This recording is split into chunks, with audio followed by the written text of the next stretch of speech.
एक महिला हत्यारी राष्ट्रपति की हत्या करने के इरादे से खुद को गर्भवती महिला के रूप में छिपा लेती है, लेकिन जैसे ही वो लिफ्ट में प्रवेश करती है, एक सुरक्षा गार्ड को उसके व्यवहार पर शक हो जाता है।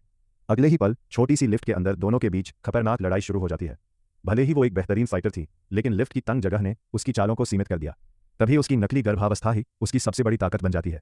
वो उसी का फायदा उठाकर गार्ड को काबू कर लेती है, उसका हथियार छीनकर उसे खत्म कर देती है और उसकी पिस्तौल हासिल कर लेती है। इसके बाद वो तेजी से लिफ्ट से बाहर निकलती है, सुरक्षा बलों की गोलियों से बचते हुए एक रेस्टोरेंट में छिप जाती है। वो टेबल कुर्सियां लगाकर दरवाजा बंद कर देती है और बाहर निकलने का रास्ता सुरक्षित कर लेती है। तभी उसके संपर्क अधिकारी का नया आदेश आता है, उसे होटल के कर्मचारियों वाले रास्ते से फायर एग्जिट की ओर भागना होगा। पीछा करने वालों को भ्रमित करने के लिए वो रेस्टोरेंट की बड़ी खिड़की तोड़ देती है ताकि लगे कि वो वहां से भाग गई है। जब सुरक्षाकर्मी दरवाजा तोड़कर अंदर घुसते हैं, तब तक वो सीढ़ियों में अपनी पहचान बदल चुकी होती है। कुछ ही सेकंड में एक खूबसूरत गर्भवती महिला का रूप बदलकर वो एक साधारण होटल कर्मचारी बन जाती है और चुपचाप निकल जाती है।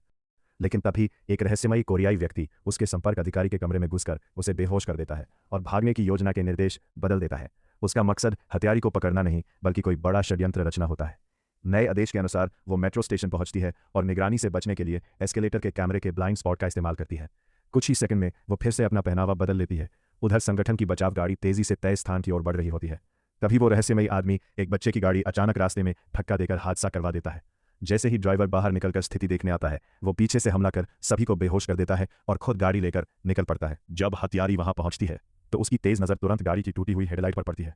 उसे पता होता है कि संगठन की गाड़ी कभी खराब हालत में नहीं आ सकती। वह तुरंत समझ जाती है कि यह जाल है। बिना समय गंवाए वह वहां से निकल जाती है और गोली चलाकर माहौल में अफरा तफरी मचा देती है। फिर भीड़ में घुल मिलकर वह खुद को पूरी तरह छिपा लेती है। वह रहस्यमयी आदमी उसका पीछा करना चाहता है, लेकिन मौके पर मौजूद पुलिसकर्मी उसे रोक लेते हैं। जब तक वह खुद को छुड़ाकर आगे देखता है, तब तक वह महिला हत्यारी लोगों की भीड़ में गायब हो चुकी होती है, बिना कोई निशान छोड़े।